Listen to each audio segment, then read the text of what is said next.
Gibasura sa Court of Appeals ang temporary protection order sa Davao Regional Trial Court batok sa ginahimong pagkalugad sa PNP sa KOJC compound sa Davao City.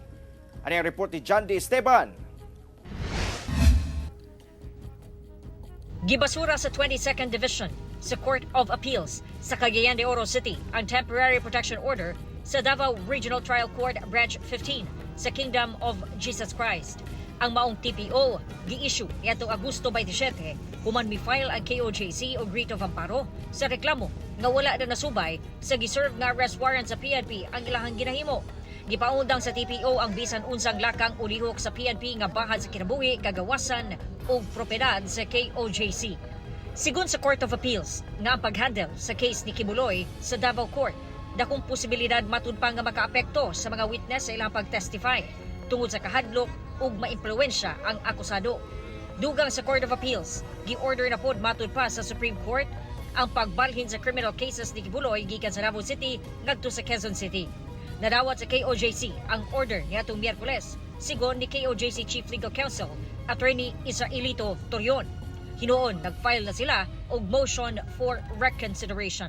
The siege in the KOJC is committed, no? The violations are committed rather in Davao City. Then we feel that RTC Davao City has jurisdiction on the matter and we are filing an MR, immediate MR, no?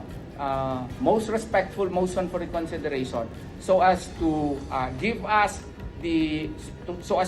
the Court of Appeals the chance to take a second look into its resolution. Daan na niya giingon nga dunay jurisdiction ang Davao RTC sa pag-issue sa TPO bisan pa man nga nabalhin na sa Metro Manila ang kaso sa iyang kliyente. Samtang gipakita ni Police Regional Office 11 Regional Director Police Brigadier General Nicolas Torre III ang pag-deny sa Office of the City Building Official sa request sa PRO 11 para sa master o building plan sa mga structures sulod sa KOJC compound. Nag-request sila Agosto 29, na-deny August 30 ug dadawat sa PRO 11 September 2 sa hapon. Kaming mga previous attempts na kumuha. Yung the times, ayaw namin kasi i-broadcast ang aming intention. Sumala ni Attorney Torion na subay sa balaod ang gihimo sa Okbo. We subscribe. Thank you very much for doing that because that is really in accordance with law. These matters, if they want to do that, needs judicial imprimatur. Sumala sa tubag sa Okbo nga pirmado ni Acting Davao City Building Official Architect Kashayar Tugyani.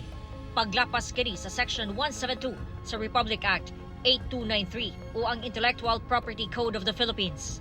Matugutan ra daw kini kung balido ang mando gikan sa korte.